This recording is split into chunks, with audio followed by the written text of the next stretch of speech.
And folks, if you could mute out. And folks, we're going to get started in just 1 second. I have to share my desktop where it is actually snowing right now. And it always feels a little bit like I'm on the set of HBO Silicon Valley at Hacker House when I stay at these grand homes, trying to make it happen every way, especially for today. So thank you for your patience. Jenny, can you see my screen? I can. It looks great. Okay, let's get going. Thank you, folks. Agenda, housekeeping, use the questions feature to ask your questions. Jenny will interrupt me with the questions since I'm main screen. I always like to tell you what's coming up. So next week, the first couple days of the week, Monday, Tuesday, I'm in San Diego at Ingram Cloud. Love to see you there. And then I'm at South by Southwest for the balance of the week in Austin, Texas. And then I'm actually going to stay over a couple of fluff days the following week and see the likes of Rudy Rodriguez, the former chairman of the IAMCP. We're getting together for barbecue on, I believe, Monday the 18th. The agenda is this. We're going to have introductions in a moment. We're going to talk about our MSP Makeover contest. We're going to discuss what is 5G, the hype, the validation, what we do know and what we don't know, and then a plethora of topics with a roundtable conversation and a shout out to our very well-behaved and well-trained community sponsor, Soundline, for making this possible. So let's take it from the top on the introductions. Jeffrey Ponce, please, sir, introduce yourself. Yeah, Jeff Ponce, founder of DataTel Solutions, and we are a master agent in the telco space. We're a little bit unique where we have supported mostly the MSP community for the past 16 years. So we have grown with the MSP community through technologies, through recurring revenue, and all the iterations since then. All righty, Joshua, introduce yourself. And sir, are you in Atlanta at Channel Pro today, or are you back in New Mexico today? We'll start with that. I'm in New Mexico today. I didn't go to this one. Okay. Who are you? So, NetSciences is 23-year-old system integrator and now MSP and service provider in Albuquerque, and I'm the principal, founder, president, and I cook as well here at work. And I have taken my show on the road the last few years discussing SMB IT security around the country on behalf of Channel Pro, ASCII, and others. That's right, and you're a two-time winner as the most handsome man in the MSP community, so congratulations. Well, you are setting the bar a little low, but thank you for letting me step. Okay. Then Niraj, we just met, and you're in Austin, Texas, but unfortunately I will not see you next week because you have commitments for the spring, the CompTIA membership meeting up in Chicago. Please introduce yourself, sir. I understand you have some accomplishments in telecom. Yeah, look, my name is Niraj Satija. I'm the CEO and CTO at Concordus Applications, which is a telecommunications-focused systems integrator based out of Austin, Texas. My background is in setting up mobile operators in places like New Zealand, Australia, Saudi Arabia, and now the US. Our focus is to build a platform that will help sell 5G services through the channel. Okay, thank you. And we look forward to your engineering expertise to kind of backfill some of our business speak. And then, folks, I'm Harry Brailsford, the CEO of SMB Nation. The picture you see on the screen, I got out a mini storage the other day. And I just want to tell you, since we're on kind of a telecom telephony theme here, that was one of the first startups I did in 93, might have been 92, 93. At the time, it was called Enterprise. We changed the name to 1-800-NETWORK, and we were a temp agency, network temps, and we were funded by Mac Temps out of Boston. And that was an ad. That was a postcard we did where the notion is you're speaking to yourself. We speak your language. Moving on, shout out to the MSP Makeover contest. It ends March 31st. So one lucky SMB Nation MSP will receive a day of Harry. And a day of Harry means we do the Finder, Minder, Grinder workshop in the morning, which has been revised with new content. And then in the afternoon, I will go out on a sales call with you or do some biz dev with you. If you so desire, I'm even happy to pick up the phone and dial and smile. But the afternoon is our time together, and then it's Harry happy hour at the end of the day. So again, anywhere in the world, one lucky winner at no cost to you will receive an MSP Makeover. Shout out to our friends at SureWeb for making that possible. So what is 5G? Now, in rehearsing, and the source for this at the bottom, accreditation, is Wikipedia. And of course, you can read the screen.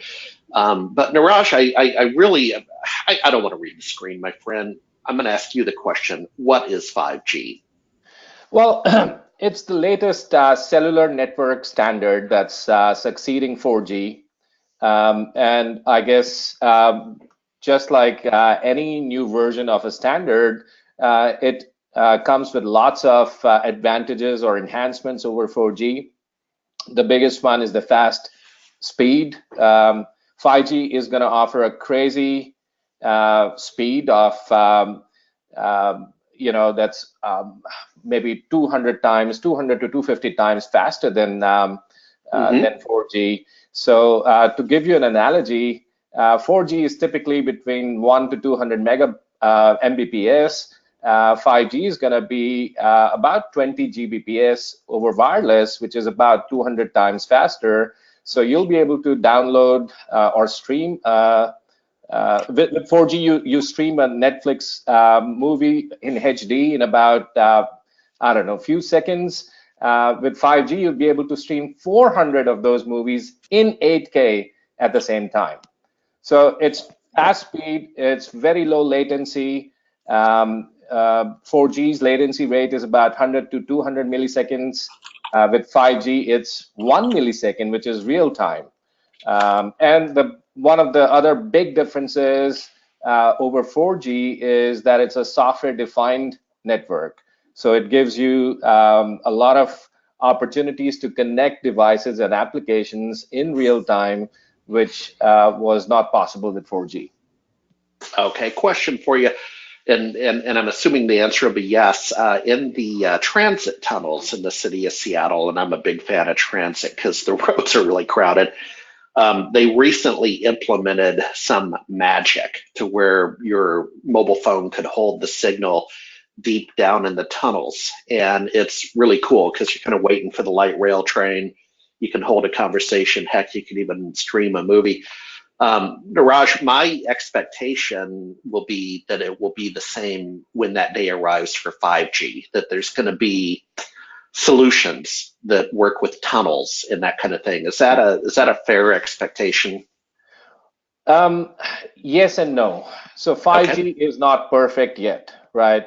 From a technical standpoint, the big difference in 4G and 5G is that 5G uses a mix of frequencies, including the brand new millimeter frequency, which is shorter wave and higher frequency, which basically means they don't go very far, right? Usually about 1,000 feet. And so to provide the coverage in areas like the tunnels, operators will have to install cell towers every few hundred feet. AT&T did some tests recently, and they estimated they'll need to install a new cell tower about 700 feet in all directions, so 700 feet from each other.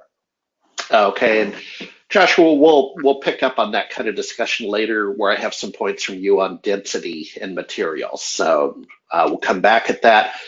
What is 5G? Jeff Ponce, when we talked the other day, in your own words, why don't you read this slide? So you were pretty excited about it's a game changer. It is a game changer. Well, there's 2 points to there's a good and a bad to this, right? So from the game changer on the good side is, look, today also most of my deployments are either fiber. If somebody's needing low latency technology, they're going to go with fiber. But the problem with fiber is maybe half the buildings are lit so far with fiber. Mm-hmm. So that means half of the deals that we sell, it takes 6 months to install. Mm-hmm. So then if customers are wanting cheap bandwidth, then we're going to go cable. Well, cable, they're not in every building either. So sometimes we have construction problems there, but they're still there more often than fiber is. But that comes without an SLA. So Yep. 5G, once the deployment is actually there, it's almost instantaneous, right? So you're going to actually be able to get 5G service up as quickly as you can get your MSP to put a router up, and especially with the new routers that are coming out, or not routers, the new boxes are coming out with that it's all in one box where it's SD-WAN, it's routing, it's it's a firewall. As quickly as they can deploy those boxes, the local person, your local MSP, their service is going to be up. That's huge in our world. The downside to it from a monetary standpoint, if I went back 16 years ago when I started the company and I deployed a gig of surface into a business, I could have put a down payment on a house with the commission we made. And today when 5G's up, I could buy a Happy Meal. Yeah, the old saying, what, 2 bits, and that will get you right on the T in Boston, right? But that being said, it opens up a whole lot of different businesses, and a whole convergence is here, right? Yeah. We used to laugh in telecom, right? This like it's race to zero, because the price drops every year. Matter of fact, bandwidth drops 20% a year in price on average. So it's not a good business model for somebody starting out. But if you look at convergence and all the the way the models are working in with the cloud and other SaaS applications and MVNOs and all that, I think it's exciting. Yeah, and we'll get to what we know and what we don't know and what the opportunity is in just a sec. Let's talk hype. Doug Green, in fact, based out of Vancouver, Washington, down here in Portland, Oregon, basically, went to the World Mobile Conference and had some just observations that, first of all, this was a dominant conversation at the World Mobile Congress in Barcelona, and that recently completed, and I would have loved to have gone, let me tell you, but it will not be quick or smooth. And then Cisco says it will be quick and smooth. The reality is going to match the hype building up. Now, Cisco's a vendor, and Doug Green is a well-respected analyst, an independent analyst in the telecom sector. I'll leave it up to you. And then Joshua, I want to kind of shout out to the blog you recently did. I have a photo of it on the one of the next slides. But you did a piece on the AT&T conversation that 5GE isn't real 5G. If you want to just weigh in on that. Well, so first of all, there isn't even a standard. I noticed on that first slide, the reference was that release 15 comes out in April and release 16 comes out in April.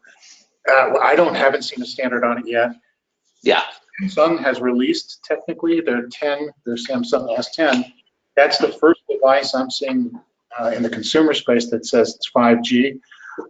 I haven't been somewhere with a 5G connection, so it's a little hard for me to tell. Now, I know that it's more advanced in Southeast Asia, and I believe that in Finland, and I think I heard also that in Norway, that it's being deployed, but I haven't experienced 5G yet.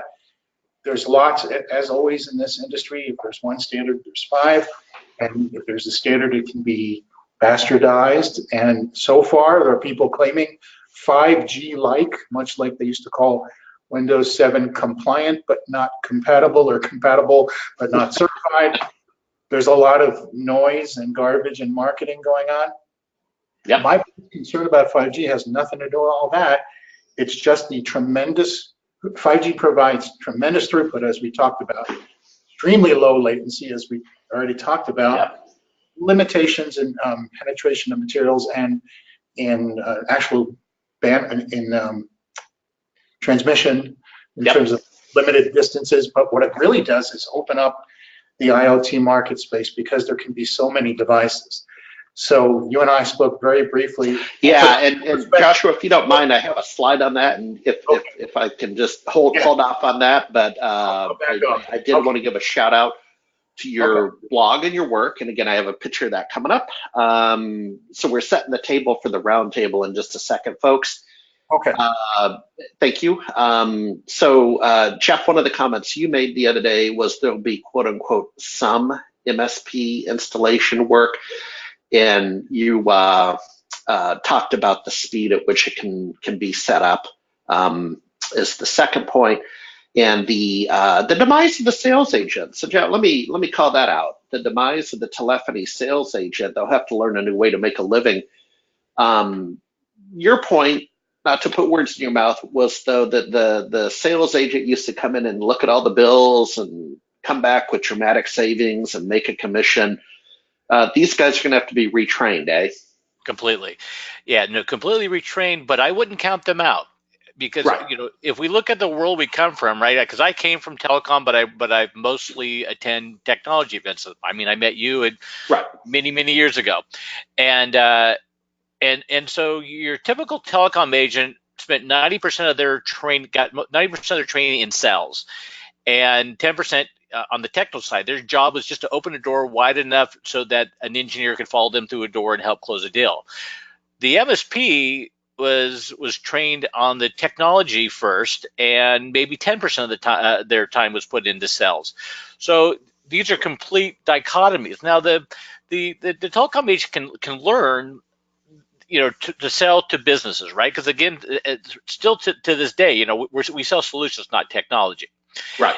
And so from that standpoint, I would not count them out, but they're going to need bundles to sell, right? They're going to need business-ready bundles to sell. And I think what 5G does is open that wide open for them. And I think what you're going to see, you know, today, like MVNOs are out there, right? Most MVNOs are it's a B2C model, right? You know, you've got Metro PCS and Cricket and companies like that. Okay. I think what you're going to see is a whole new group of MVNOs coming out. They're selling 5G and they're bundling services around there. It might be in verticals, you know, it could be whatever vertical you talk, or it could be general business guys that are bundling business applications. And I think that is the way you're going to see the growth. I'm excited about it. That's what I'm saying. I think that we saw kind of the death. We're seeing a little bit of the death of one side of our business. Yep. And it's going to grow dramatically. Now, you're not going to need the same technical training moving forward. What you're going to need to do is you're going to have that MVNO. You're going to have an ISV partner that can actually do that integration to take care of that customer's ecosystem. But I think the growth is going to be more in the future than we've ever seen.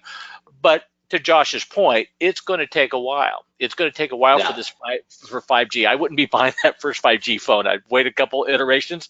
I mean, to what Niraj said about AT&T and their deployment, Verizon says it's going to take 10,000 towers to get New York City up completely. 10,000. That's a lot of capital.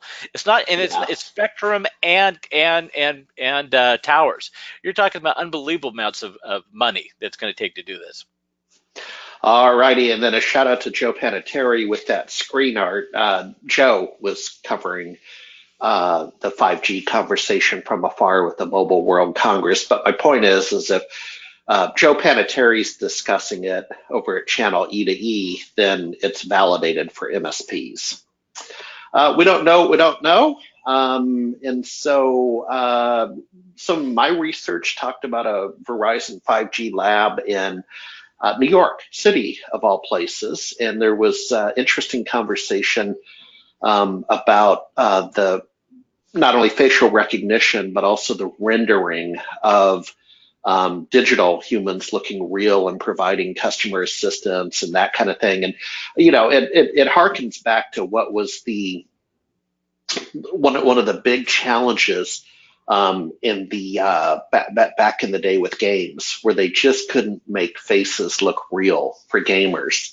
And that's certainly gotten a lot better. But the bottom line is 5G will drive new solutions. So Niraj, if you want to pick up on that, we don't know what we don't know, but what are your thoughts on innovation coming out of 5G? Look, the world as we know it's going to change, right? So just because of the latency being so low, it's 1 milliseconds, right? So it's near real time. They're talking about really connected IoT devices where, like in the example you just gave, representations of a human body are replicated in a remote location to enable applications like a remote surgeon operating on a patient who's sitting thousands of miles away through a remote arm, right? Automated vehicles that are driving passengers all over the place with zero probability of a crash. Things like that, right? So it's going to be a completely different world to the one we are in at the moment. Having said that, I must highlight that the technology is not perfect just yet, right? they are, it's still early days. Even in, like Joshua mentioned, some of the countries are further ahead of the US in how they have set up their 5G network, especially the likes of China, South Korea, Finland, etc. But for us in the US, it will be at least another couple of years before we start taking advantage of this network, and even then in some physical locations, not countrywide.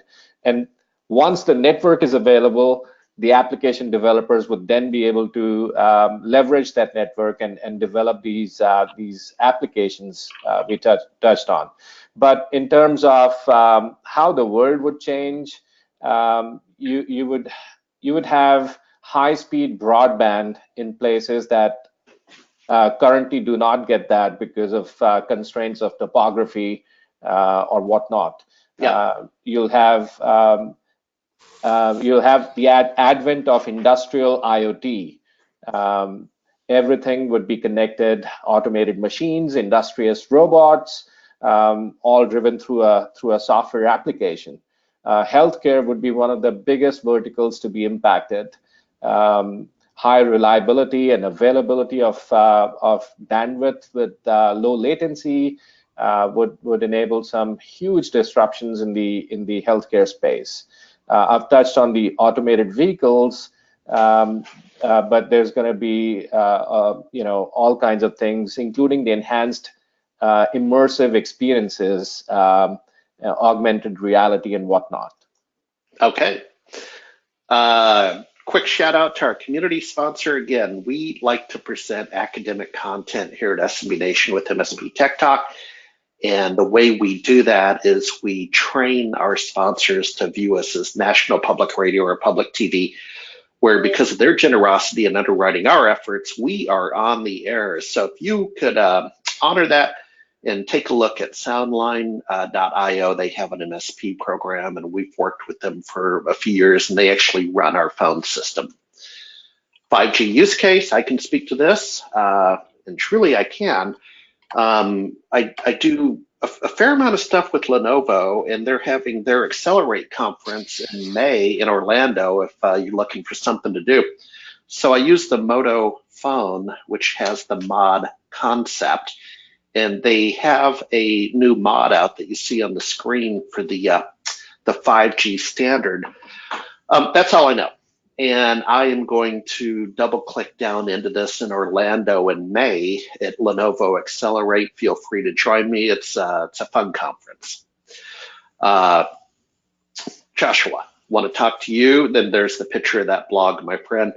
Want to talk to you to just kind of overlay what Naresh was just saying about IoT being the biggest use case, healthcare, automotive, and so on. If you want to tell us what you know to be true, and I realize you're overlaying what we just talked about. Thanks, Harry. So I agree that IoT is going to be the biggest use case, not because of bandwidth, but because of low power and high count or high density of device. But I do have a lot of concerns about that. On the upside, healthcare, telemedicine is going to be hugely impacted by this. We talked, I think Neeraj talked about remote surgery. I'm sure you're going to see the military drive some of this because it is highly impractical to be a field medic in the field, and that's where they need you. But I think that as we develop good tactile devices, IoT, and these technologies, that could be an incredibly effective use of it. Somehow I assume the porn industry will get involved, and then that'll probably bring it to watch it. We have Well, they drive that technology from beta or VHS, I should say, full. The other thing that looks to me to be kind of a double-edged sword actually is the whole automotive scene. One of the things that people don't realize is how many sensors and how much data is collected and bidirectionally transmitted by self-driving cars, and that will only go up as we develop our sensory data and streaming technologies. So that entire country full of self-driving, even scarier than cars, is large trucks, and then cars, probably originally Uber, Lyft, and those guys, and then eventually personally owned self-driving cars. The data collection is incredible, and data collation and data coherency. I mean, what happens when 35 cars tells you that it's a 6x9 inch pothole, and 1,500 cars tell you it's 6 by 12 inches, and a million other things like that that will be driven by 5G, or at least enabled by 5G technologies. All of that is excellent and wonderful, mostly, but none of that has even touched upon the terrifying aspect of security and IoT and 5G. And to sum that up really easily, we don't have regulations or standards that enforce the ability to patch IoT connected devices. Many IoT devices are not only embedded in devices or refrigerators or other things that won't be changed in 10 years, but they're riddled with security issues that are quickly discovered and unpatchable. That, to me, is an unsustainable path. 5G doesn't drive or cause any of this, but it will facilitate the exploitation of those issues. And now the roundtable discussion, to your point, the other day you brought up the firmware flaws, which you've just spoken towards, and I love the way you said hacked connected cars will be a roller derby. So Joshua, start with security, and then we'll go around the table, literally on the security topic. Well, a couple of years back, I think it was, or a year and a half ago, Brian Krebs on Security, or Krebs on Security website was dropped by what eventually traced to be a DDoS attack initiated by IoT devices. If I remember right, there were microwave ovens, refrigerators, perhaps even garage door, smart home devices, I believe doorbell ringers, all kinds of devices with embedded connectivity, mostly Wi-Fi, and embedded firmware that's not upgradable. Right from the start, we should accept the fact that that's not okay. Mm-hmm. If you build an IoT device, it must be securable, which means it must be upgradable. I don't know how you enforce that, especially in a free market Wild West nation. I don't know how you enforce that. But if we don't come to grips with that quickly, we will suffer dramatically for it. So that's a really big issue for me. And I'm not a big fan of connected cars. I used to race, and I've driven 1 million miles, and I'm a really serious driver. And there are the only thing I can imagine being less predictable on the roads than other drivers might be automated cars once they've been hacked.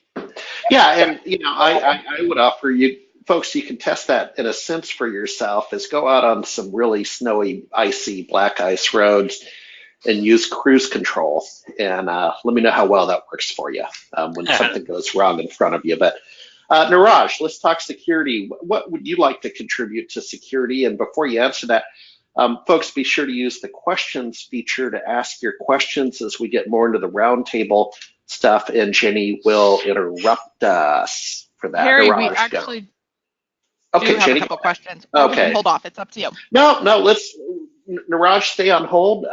Sure. Jenny, ask some questions. Yep. When should one invest in a 5G device is the first part of the question. And then when will you be able to get 5G signal in 10% of the country? Define 10% is my first question. Is that 10% of the land mass of the United States, or where 10% of America lives? Because that divide just described AT&T versus Verizon. One of them is great at saturating metro areas, and one of them is great at saturating area. So I don't think you can answer that in the short term until you define it.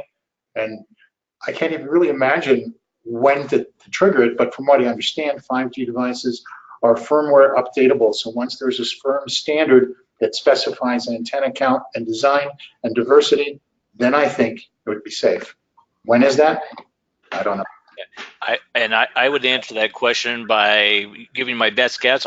Because I'm not the guy that needs the latest technology. I'm not the guy that stands in line for the latest iPhone.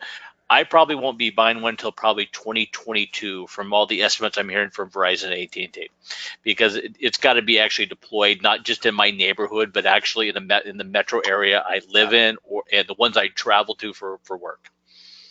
Niraj? Yeah, look, I'll go with Jeff's answer here. I think there'll be at least 2 or 3 generations or iterations of mobile devices before you get to a truly 5G capable device that's able to leverage the 5G millimeter waves and get that low latency. Jeff mentioned 2022. I would say probably the same time frame. But it also depends on where you live, right? So if you live in an urban area, there is a higher probability of you getting access to a 5G network in the next couple of years. Okay, Jenny, next question.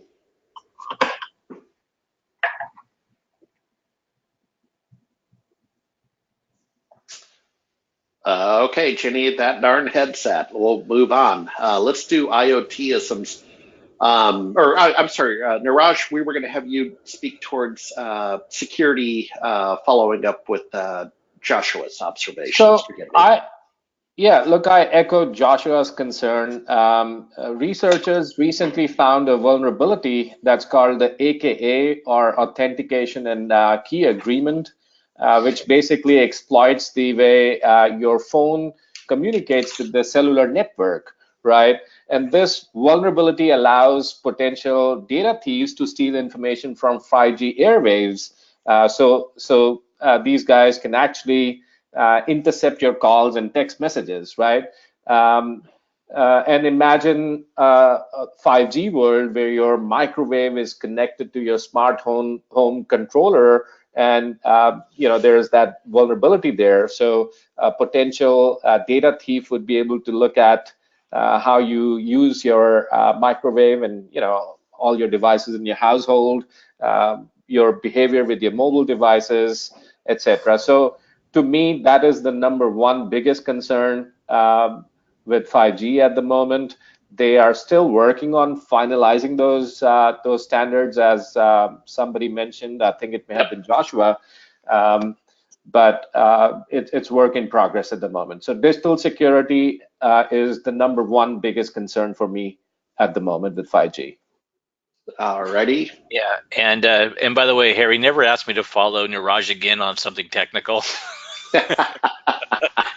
So I would, and I kind of go along with what Joshua said. Look, we're going to have standardized, and what Niraj said, we're going to have standardized digital trust, right? What if it's monitored? Because people are, bad guys are going to be trying to get it going in from different pieces. It might be coming directly to the network. It might be coming right, from some small piece that's monitoring a piece of equipment. I mean, who knows what that's going to look like in the future? But there's going to be there's a lot of manufacturers out there, and some standards of digital trust are going to have to be established. Yeah, absolutely. And closely related to the security conversation is our next topic on IoT-isms. Joshua, this was your contribution the other day when we spoke about that. This whole notion it's built on command and control networks that aren't secure, if you want to catch what I'm pitching. Now, I'm not exactly sure what you're referring to, but I will say that I don't remember using the CNC technology or term, but nonetheless, we are building a delicate infrastructure on shifting sands on a windy beach. It's really important that we secure this first, and unfortunately, we're in this headlong dive to provide marketing, and we're selling a product that's not ready to go yet. I know that's the story of IT. I understand that, but this isn't just IT. This is consumer technology. This is telemedicine. This is, I guess, CNC in terms of. I was referring possibly to SCADA or to secure control and design. Right. we're just not ready for this yet. And the one thing we haven't touched on is that right now, it isn't very practical to use unbounded media, wireless technologies, for wide-scale denial of service and other crowdsourced hacks. But it will be with 5G. And I think that that's something we have to prepare for also. We keep talking about how 5G can replace fiber. If it replaces fiber, it's yet another vector of attack and another medium of transmission, except it's an unbounded medium. It's going to be that much harder to figure out who's the bad guy, who's the good guy in every situation. All right, let's move on to, as we double click down into what I would offer is more of the good stuff, distance limitation. So Niraj, let's talk materials and density, if you don't mind. Educate us about the signal. Yeah.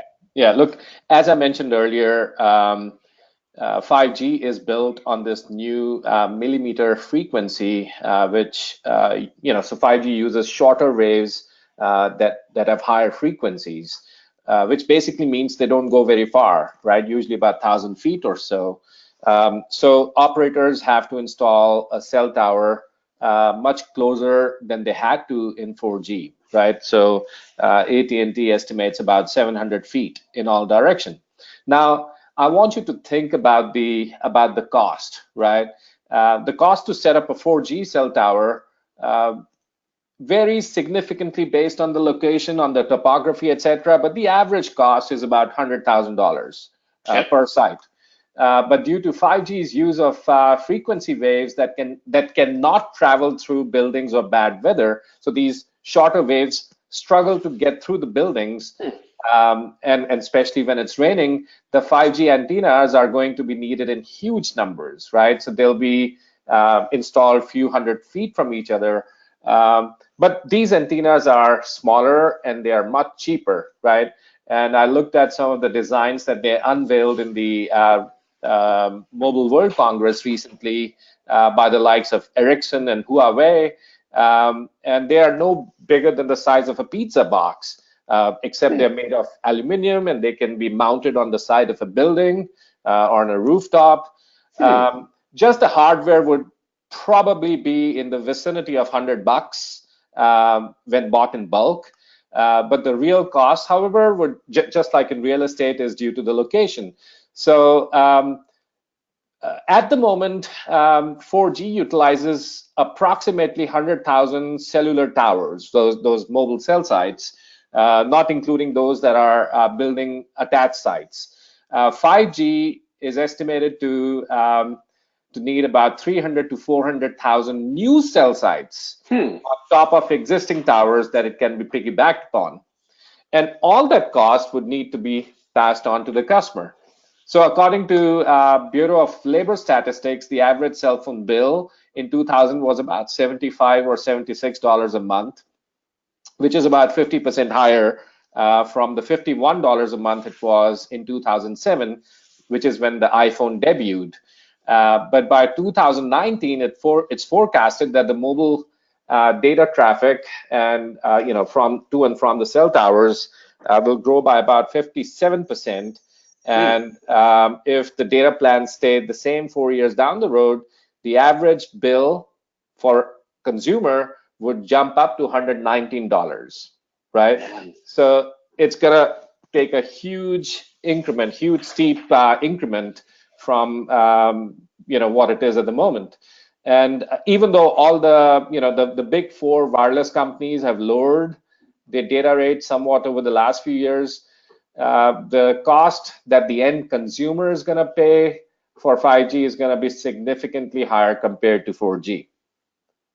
Yeah. Oh, cool. So that actually leads us into the wealthy versus less wealthy community conversation.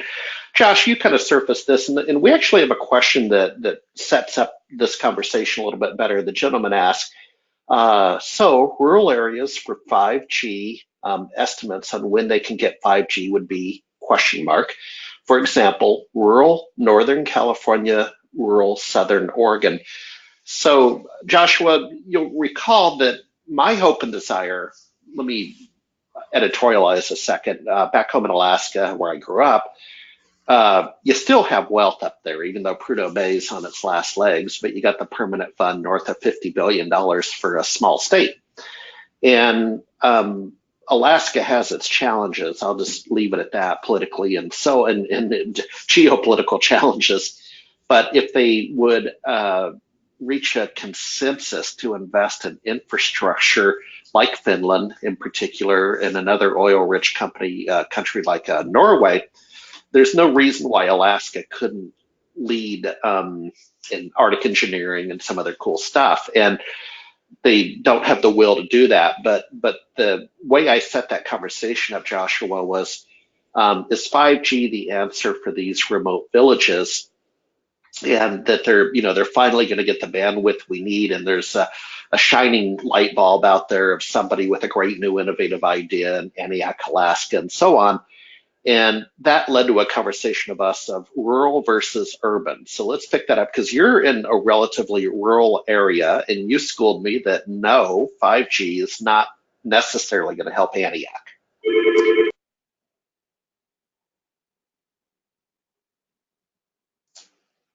Joshua? You're hearing me now? Yeah, there we go. Sorry, guys. Oh, that was a telephony joke. I got it from Verizon. All right, go ahead, Joshua. Rural versus urban and wealthy versus not wealthy. First of all, no, 5G is not the answer to universal connectivity by any means. I don't think that's what it's designed for. Quite the contrary, millimeter waves with short range coverage and penetration problems are not going to answer that. They will sell a lot more femto cells or whatever they're going to be called when you need to bring them inside your building, and you can't. But they're certainly not going to cover large expanses of rural areas. I have a unique market where we have basically the world's largest small town, which would be Albuquerque, and it essentially behaves like more like 30 or 35, 20,000 person villages than a 600,000 person city. We have large swathes of the land area of Albuquerque with absolutely no high-speed options whatsoever, including DSL. So, and now that they're not building out T1s through COs anymore, we have sites we run into where a customer bought a building and he has to use dial-up if he moves. So it still happens. This still happens. And many, many parts of our city, maybe 90% of it can't get fiber, maybe 50% can't get cable. You're talking about, it's crazy. And we're not unique, but we're an extreme example of that. So this won't help, in my opinion, unless it drives economic improvements that we use to build out more conventional or existing infrastructure to support those people. Unfortunately, the direction we're moving in as a nation is not towards that. We're not looking at extending rural communities. We're not looking at extending the concept of net neutrality. We're not looking at improving that. We're actually building a greater and greater cultural, geopolitical, economic divide. So I don't see where 5G is going to fix that. Yeah, and Jeff Ponce, you, you're a man of a living theology, and you give back more than you take with some of your outside activities outside of work. So let's talk about that. And what's interesting, let me ask this question a different way. I believe you said the other day that Sacramento is one of the early test beds for 5G, and arguably California is a wealthy state. And so let's talk about that divide, the economic divide between both rural and urban and wealthy and unwealthy, because you've been around the block, my friend. Yeah, I've been in this business 30 years now, so I guess that's the block, around the block a couple times. Well, Sacramento's a real city, though, right? So I'm not sure that's a good example. There's 2.5 million people here. I don't, right. As California goes, it's not a big city, right? But it's still a big city. But all the tests that are being done right now are all consumer based. So they're doing 5G testing to the homes, not business. And okay. So I don't, I haven't actually even talked to anybody yet that has had 5G deployed to their home. So I don't have a base for that. But somebody, the question asked earlier about is rural Northern California. I grew up in rural Northern California, up on the north coast of California, and you still got the problem that, you know, cellular is terrestrial, right? So I mean, Right. you know, people just think, you know, it comes from a tower, but somehow the frequencies get to the tower, right? And so that's not going to help a place like, well, it's not going to help Alaska, you know, rural Alaska. It's not going to help a lot of rural areas around the country, for sure. So I don't see 5G helping there unless we get technology that is beamed from satellites, and signals change. I don't, you know, I think it's going to be a while. I mean, I still think the deployment of 5G is going to take a while. I think it's going to take a lot longer. You know, the problem is the marketing people get way ahead of things, right? The marketing people get way ahead of this. Hey, wait a minute. Hey, you're sorry, but I mean, how, boy. we've heard on advertising the cloud for so long. The cloud's perfect, right? Everything's just wonderful always. Nothing ever breaks, right? According to the advertising. Well, the same's going to be with 5G. It's gonna take a while. So I'm with Josh. I think, you know, it's going to take some time, and it's going to take the economics, and he's right on that too, right? So when you build the economics around it, and I don't know what that looks like. I mean, remember 4G brought us Lyft and Uber, right? Without 4G, you didn't have Lyft and Uber. Well, good point. 5G is going to bring other, you know, inventions and other companies that we've never even thought of yet, and those economics might drive 5G being built in those smaller communities. I don't know what they are, but I believe that will happen, hopefully sooner than later. Okay. And Niraj, next topic. The other day when we were getting together before I had the pleasure of meeting you, Jeff Ponce talked about the winners were going to be AT&T, Verizon out of all this. So why would the big boys win and maybe the T-Mobiles and the other guys not, you know, be in that same, you know, winning tier? Yeah, it's very simple to understand. It's because they have deep pockets, right? It's a game of you know, who can invest more, who can scale that infrastructure faster than the others. So just when you know, so when we went from 2G to 3G, which brought with it you know, the first use of smartphones, AT&T picked up a lot of new customers.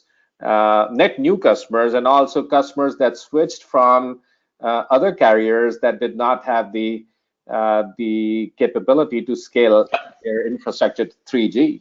So exactly the same thing's going to happen with 5G. You know, companies like AT&T and Verizon, because they have you know, much bigger budgets and deeper pockets, are going to expand in that network and, you know, their 5G footprint faster than anybody else, and, you know, subscribers want to take advantage of those faster speeds and lower latencies.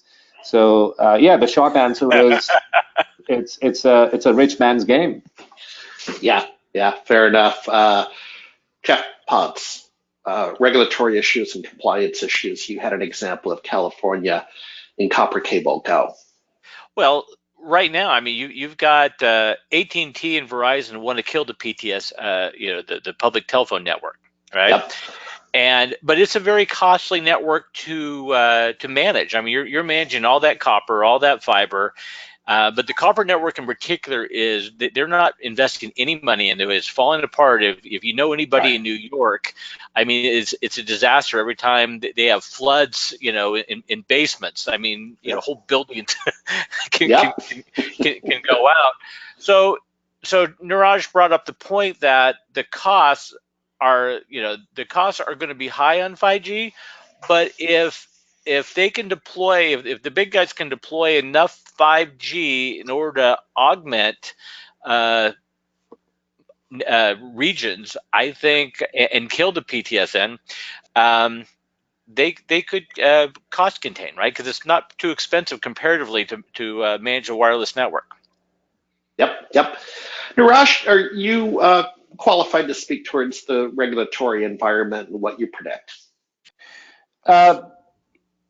Not so it's still an evolving space, right? As Jeff and Joshua mentioned, the standards for 5G have not been finalized yet, Digital security, we touched on, remains the biggest concern in mass adoption once the network's laid out, right? And once you get to that stage, you'll get into all kinds of compliance issues. The biggest one for me is related to exactly that, related to digital security. Till they can fix those vulnerabilities, most people that I know of today do their mobile they're banking on their mobile, right? For example. Yep. So, if you cannot trust your 5G network to be, safe from that perspective, things are going to change. So, there's going to be a whole heap of compliance and regulatory challenges that will come because of that. For me, digital security will drive a lot of those standardization and compliance initiatives with 5G. Okay, so folks, we're right on schedule. I wanted to kind of use the hour initially to get through a structured conversation. Jenny, let's see if we have you back online to ask the question for the Build Tab. Sure. Can you hear me? There you are. Yeah, I can hear you now, as they say. Are you referring to cradle point when you refer to boxes? And that was from earlier in the webinar. Yeah, that was early. Yeah. Well, Cradle Point will probably be one of those manufacturers, but not just necessarily. I mean, if you go to a lot of businesses now, they'll have their routers and their switches, and they'll use a Cradle Point for disaster recovery. They'll have a 4G connection to their. Cradle Point also has their own SD-WAN solution now. No, there's a lot of boxes that are being built right now by multiple manufacturers that are kind of all in one boxes, right? They're SD-WAN. They are that 4G backup, like a Cradle Point, and they have firewalls built into them also. So there's hardware from that perspective is not going to go away for a while. So I hope, from my perspective, I hope that answers the question. Datto makes a product that falls right into that group. They make it called their DNA router, which is a lightweight firewall, as well as an access point, as well as a integrated 4G failover device. But there are other players out there, and then there are players that do consumer grade stuff that include 4G, as well as becoming wireless routers. 4G, not 5G. Yeah. All righty. Jenny, next question, please. What impact is millions of 5G devices going to have on other copper and fiber connected devices? Niraj, do you want to talk about what's going to be a substitution play there? I think when people start switching over to 5G, the connections through fiber and copper would get more reliable than they are at the moment because of decongestion, and people would start using those connections more as a disaster recovery or failover option, and utilize 5G as their predominant main active connection, and that's gonna scale more and more as the networks are built out in 5G. All righty. Jenny, do we have other questions in the hamper? Am I back? You are back. Okay. Comment, the 750 feet for towers, it sounds like we're going to be looking at all those ugly telephone poles again to have that have largely been removed now. Yeah, look, if you, I'm not sure how many of you were following the Mobile World Congress that recently concluded in Barcelona. All the mobile device manufacturers unveiled their cell site designs and tower designs at this year's show, and I was amazed by the extent of innovation that's going in this space. So, for example, with Ericsson and Nokia, they unveiled their cell towers, which were no bigger than a pizza box, right? So, unlike the 4G towers that that are quite ugly and large and unwieldy. 5G would be needed in much larger numbers, but they will be less intrusive and less visible to common folks. Yeah, and I think I might could add some value here in terms of that density, the 700 feet. As I was over the last few weeks researching this topic, one of my friends who, the Pacific Northwest, and not to get political, but I got to give you the context. The Pacific Northwest is Portland, Seattle are relatively blue states. I'll just leave it at that. And someone who's even bluer than blue, she forwarded an article, God bless her, but it had to do with brain injuries, brain cancer from the signals in the 5G. There's concerns in the medical community, right? You're holding the darn thing right up to your brain. And Jenny, you and I both know a community member who I'll shield his privacy, who actually had a brain, I believe it was a brain cancer from traced to Wi-Fi and cellular, and he went through treatment. He's doing great, and maybe he's on this webinar. But gentlemen on the panel, I want to throw that out there. It's a very interesting article. I didn't weave in that into my talking points here, but are any of you able to speak towards health, the human health with respect to these things you put up all day, every day to your ear, and 5G? Yeah, that's a mixed bag. It depends on who you talk to. It's like talking about climate change, right? If you talk to, if you go to YouTube right now and put 5G dangers, everybody's saying pretty much that you walk down the street, you're going to have a sunburn, but just by walking up and down the street. Then you have people on the other side. I have no idea. It does make sense because they're putting out a lot of juice that they're going to have to come up with something. I was talking to somebody the other day who knows a Qualcomm engineer, and said that is an issue they're dealing with on a daily basis and trying to figure out. So, kind of like to the point Josh made earlier, a lot of times we put up technology and then we figure out the issues after, right? Whether it's security or anything, and that's actually almost all technologies. And I don't know if anybody here has an answer, but I think it's a best guess at best from a layman's perspective. Well, the jury is still out, and there's no scientific evidence to support either which way.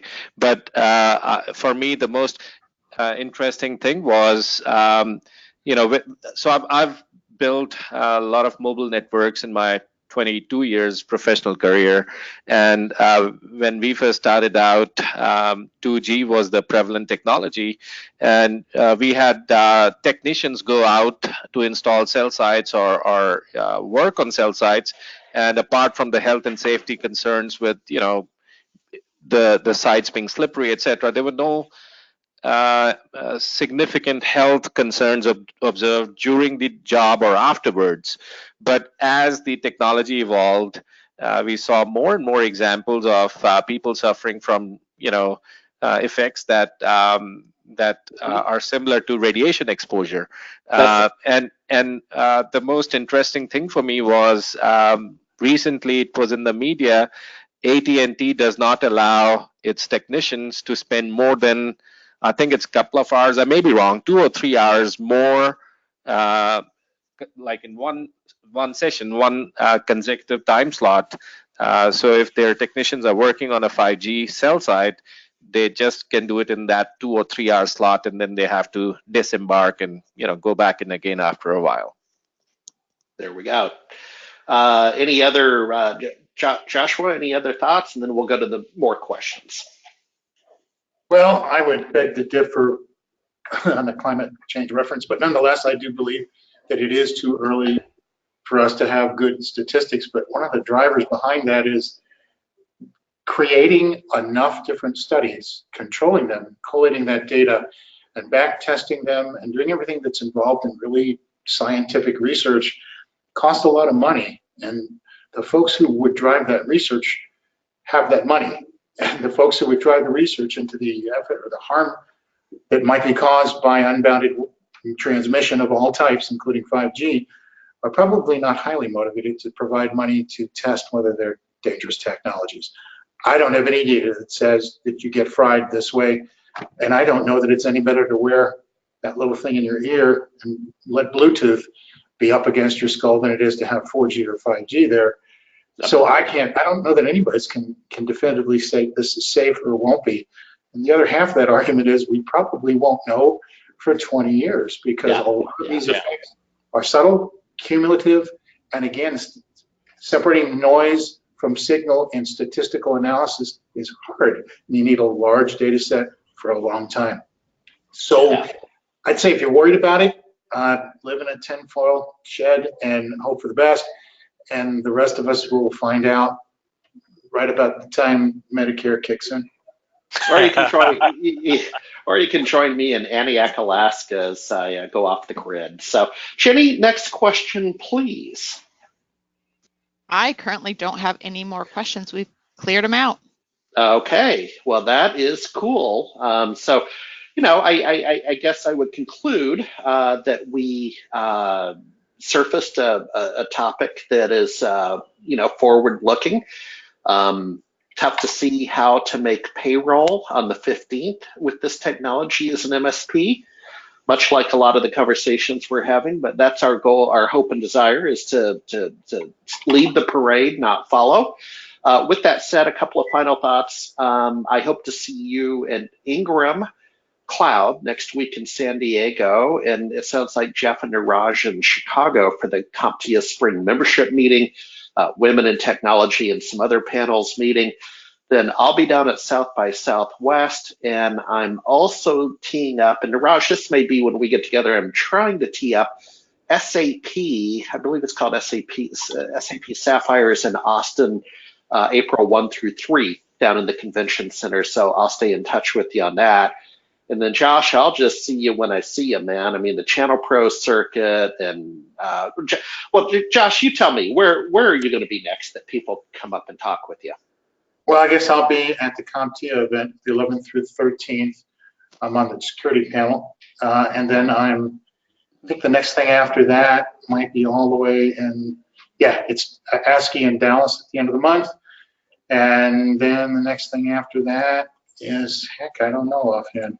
It's in April. So IT Owners Compass in Chicago. Oh, you're going to that in Chicago. Yeah, relatively new conference. Good. I think it's the third year. I'll be speaking there.